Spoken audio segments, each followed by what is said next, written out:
প্রচণ্ড তাড়াহুড়োর মধ্যে আজকে রান্না করেছি, কিন্তু খুব ফেভারিট শীষ পালং। শীষ পালং তো এই সময় মানে প্রচণ্ড পছন্দের একটা মানে সবজি সবারই বলতে গেলে। সেটা দিয়ে বড়ি দিয়ে বেগুন দিয়ে সুন্দর করে আলু টালু দিয়ে একটা চচ্চড়ি টাইপের করেছি, যেটা ফাটাফাটি খেতে হয়, খুবই ফেভারিট। আর এইখানে আছে এখনকার কমন যে ফুলকপি আলু দিয়ে বেগুন দিয়ে একটুখানি ঝোল। এই দেখো মানে এই শীতকাল মানে ফুলকপির ঝোল বা ফুলকপির কিছু আইটেম বাড়িতে থাকবে না সেটা তো হতে পারে না। আর এটার মধ্যে আছে ফুলকপিরই, কিন্তু এটা হচ্ছে ওই যে সেম ঝোলটা দেখলে সেটাই মাছ দিয়ে করেছি। এখানে 2 পিস মাছ দিয়ে ফুলকপির ঝোল। এটা হচ্ছে আমার শ্বশুরমশাইয়ের জন্য, এগুলো এই দুটো হচ্ছে আমার প্রদীপ আর পাপানের জন্য। আর এখানে আছে ভাত। এই হচ্ছে আজকে রান্নাবান্না। আমি রান্নাবান্না কিছু শেয়ার করতে পারিনি, কিন্তু এখন দৌড়ে দৌড়ে বেরোচ্ছি হচ্ছে পাপানের চুল কাটাতে যাচ্ছি। সেই সাথে প্রদীপও বোধহয় চুল টুল কাটবে, কিন্তু আমাকে না নিয়ে যাবে না, কারণ পাপানকেও একা সামলাতে পারবে না। ওই জন্য আমাকে সকালেই আজকে বলে দিয়েছে, সকালে ব্রেকফাস্টে খিচুড়ি হয়েছিল, তারপরে যে তাড়াতাড়ি করে রান্না করো, পাপানকে নিয়ে চুল কাটাতে যাবো, তুমি যাবে, নাহলে আমি একা সামলাতে পারবো না, চুল কাটিয়ে একসঙ্গে বাড়ি আসবো। তো এখন বেরোচ্ছি পাপানকে নিয়ে চুল কাটাতে। 1টা বেজে গেছে, 1টা দিয়ে আমাদের টাইম নেওয়া ছিল, যেহেতু রান্নাবান্না করে যেতে হবে। তো পাপানকে এখন হচ্ছে একটু ড্রাই ফ্রুটস আর ওই আপেল টাপেল দিয়ে একটা স্মুদি টাইপের বানিয়ে খাইয়ে নিয়ে যাচ্ছি। একটু লেট হবে আজকে ওর ভাত খেতে, কারণ স্নান করিয়ে তারপরে বাড়ি এসে ভাত খাওয়াবো। তো দেখা যাক, চলো। আর ওখানে গিয়ে আজকে কি চিৎকার করে না কি করে, ওখানে গিয়ে দেখবো আমার চটি কোথায়।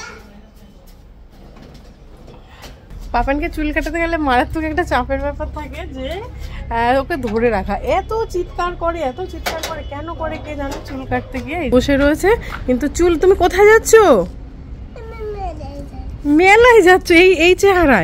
এই চেহারায় মেলায়? এতক্ষণ এই যে এখান দিয়ে সাইকেল চালালো। হ্যাঁ, মেলায় যাবো, চলো। সব কি অবস্থা, বেরোচ্ছে যেহেতু চুল কাটতে যাওয়া, এই জন্য আর ওই ঘরে পরা জামা প্যান্ট পরে নিয়ে যাচ্ছি। হ্যাঁ, হেলমেট নিয়ে এসো। আমি নামবো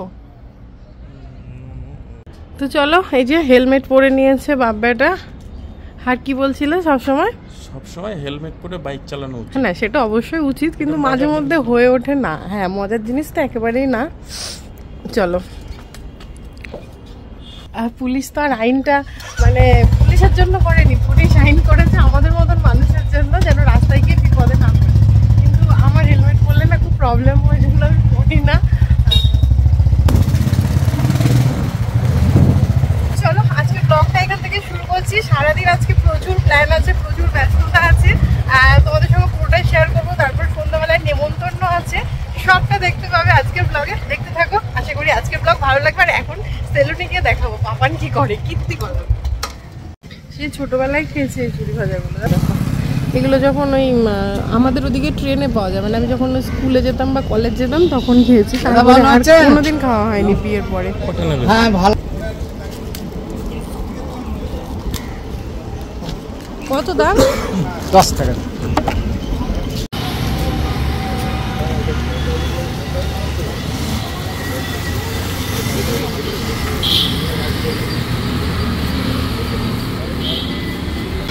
তাড়াহুড়ো করে রান্নাবান্না করে আসলাম, পুরো বেকার গেল, কারণ পাপানকে চুল কাটতে বসিয়ে চুল কাটতে পারলাম না, জানো, তুলে নিয়ে আসতে হলো। আমাকে যেতে দাও, আমাকে যেতে দাও, আমাকে যেতে দাও, মানে সে কি কান্না, মানে এমন এমন কথা বলছে, আমাকে ছেড়ে দাও, আমাকে যেতে দাও। ওই জন্য প্রদীপ বলে কাটাতে হবে না, ওকে বাড়ির সামনে এক জায়গায় আছে, মানে ওখান থেকে আর কি কাটিয়ে দেবো। ওখানটায় আবার ভয় পায় না, এখানে তখন একটু ভয় পাচ্ছিল, ঠিক আছে। তো ওই জন্য যে ওকে নিয়ে আমি টোটো করে চলে যাচ্ছি, যেহেতু প্রায় 1টা বাজতে গেল। এবার শুধু যেহেতু চুল কাটা হচ্ছে না, তাহলে আর ওকে মানে স্নান করিয়ে খাওয়াতে দেরি করে লাভ কি। আমি চলে যাচ্ছি, আর প্রদীপ চুলদারিটা কাটবে, ও বসলো। আর আমি আপাতত বাড়ির দিকে যাচ্ছি।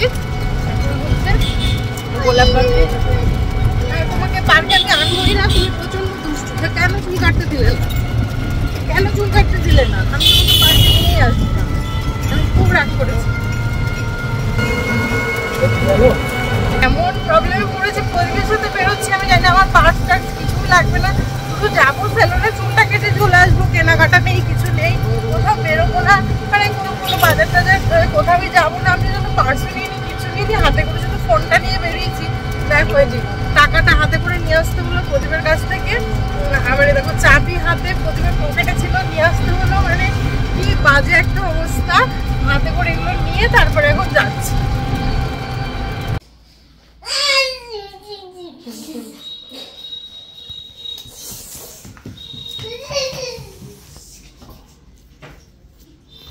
স্যালন থেকে বাড়ি ফিরে পাপানকে স্নান করিয়ে খাইয়ে ঘুম পাড়িয়ে দিয়েছি। তারপরে আমি ওর পাশে একটু ঘুমিয়েছি। তারপরে টুকটাক কাজ, ওই যে ছাদ থেকে জামা কাপড় নামিয়েছি, ওই দেখো কিছু জামা কাপড় গোছানো হয়েছে, কিছু গোছানো হয়নি। তার মধ্যে আমি আবার বার করেছি এই যে ঝাঁকানাকা রেডি হয়েছি এটার জন্য, মানে কতগুলো যে আজকে আমি জিন্স চেঞ্জ করেছি আর কতগুলো জ্যাকেট চেঞ্জ করেছি আমি নিজেও জানি না।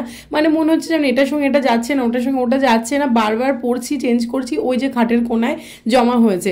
যাই হোক, ছেলেকে রেডি করেছি, মানে ঘুম থেকে তুলে ওকে দুধ কর্নফ্লেক্স খাইয়ে আর আমিও রেডি হয়ে নিয়েছি, কারণ এখন যাব হচ্ছে পাপানের নাচের ক্লাসে।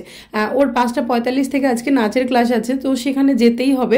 নাচুক আর না নাচুক, আমাদের মা বাবার ডিউটি তো আমাদের পালন করতে হবে, তাই না? টাইম মতো নিয়ে যেতে হবে। এখন বসে থাকবে, খেলা করবে, শুয়ে থাকবে, নাচের ক্লাসে গিয়ে নাচ তো করবেই না। তারপরে ওই যে অভ্যাস যে হ্যাঁ যেতে হবে, ডান্সের ক্লাসে যেতে হবে, গানের ক্লাসে যেতে হবে, স্কুলে যেতে হবে, এই অভ্যাসটুকু করানোর জন্যই নিয়ে যাওয়া। যাই হোক, ওখানে গিয়ে 1 ঘন্টা 15 মিনিট আমাকে বসতে হবে।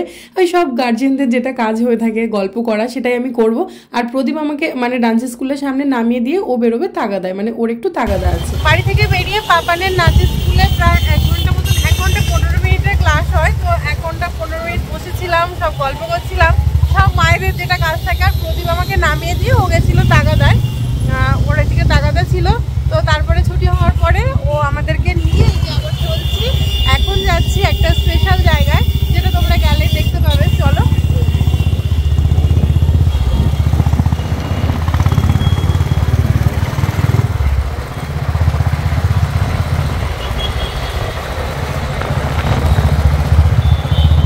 তো সবার প্রথমে এখানে যখন ঢুকলাম তখন ওই ছোটো ছোটো বাচ্চাগুলো ওয়েলকাম আন্টি, ওয়েলকাম কিয়ান বলে বেশ সুন্দরভাবে আমাদের ওয়েলকাম করলো। আর জায়গাটা দেখো কতটা সুন্দর। আর এটা বোধহয় দেখে বুঝতেই পেরে গেছো তোমরা, জায়গাটা একটা সুন্দর রেস্টুরেন্ট, যেটা এত সুন্দরভাবে ডেকোরেশন করা হয়েছে, তোমরা এরপরে ভালো করে দেখতে পাবে। হ্যাঁ, আর এই যে আমার উল্টো পাশে দাঁড়িয়ে আছে যে ব্ল্যাক কালারের শাড়ি পরা, ওটা হচ্ছে আমার একজন ফ্রেন্ডস। তো ওর হচ্ছে এই রেস্টুরেন্টটা ওর ভীষণ শখের রেস্টুরেন্ট, যেটা আজকে গ্র্যান্ড ওপেনিং করলো। আর আমার অনেক আগে আসার কথা ছিল, অনেক আগে থেকেই বলে রেখেছিল, কিন্তু আমার আস্তে আস্তে লেট হয়ে গেল যেহেতু পাপানের ডান্সের ক্লাস ছিল। যাই হোক, তারপরেও এসেছি, রেস্টুরেন্টটা দেখলাম, প্রচুর গল্প করলাম, এটা সম্পর্কে অনেক কিছু জানছিলাম যে কিভাবে কি করেছে। আর ডেকোরেশনটা সত্যি খুব পছন্দ হয়েছে, আমার খুব ভালো লেগেছে। আর এখানে ওরা একটুখানি স্ন্যাক্সের ব্যবস্থা করেছে আর কি, তো সেগুলোই আমরা খাওয়া দাওয়া করছিলাম। আর পাপান খুব দুষ্টুমি করছিল, জানো তো।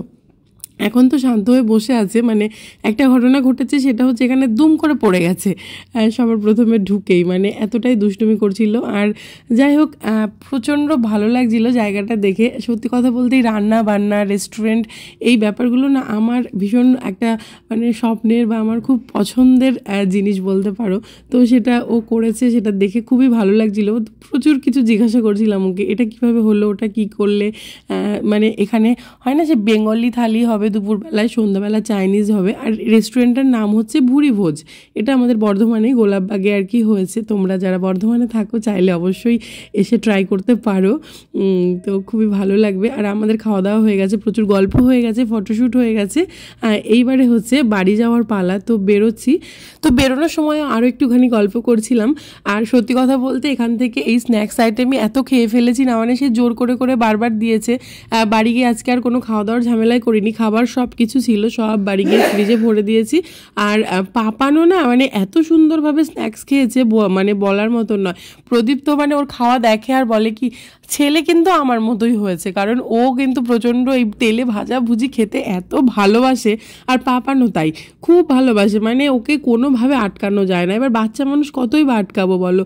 মানে পাপারও 1 পিস চিকেন, 2 পিস পনির, মাঞ্চুরিয়ান এগুলো না খেয়ে ফেলেছে। তো এগুলো খেলে তো জল খেলে পেটটা কীরকম ভরে যায়, তো সেই জন্য বাড়ি গিয়ে ওকেও আর কিছু খাওয়াইনি, যে জল খাইয়ে দিয়েছি, পেটটা ভরে গেছে, থাক এরকমভাবে ঘুমাক, একটু রাত্রেবেলায় হালকা খাবার খাওয়াই বেটার। সেখানে এইগুলো খেয়ে এসছে, তারপরে যদি আবার বাড়ি আসার পরে কিছু খাওয়াই, পেটটা পুরো ডাই হয়ে থাকবে, হজমের প্রবলেম হবে। আর আমি সত্যি কথা বলতে খাওয়া নিয়ে খুব কমই জোরাজোরি করি পাপানকে, ও যতটুকু নিজের থেকে খেতে চায় ততটুকুই খাওয়াই।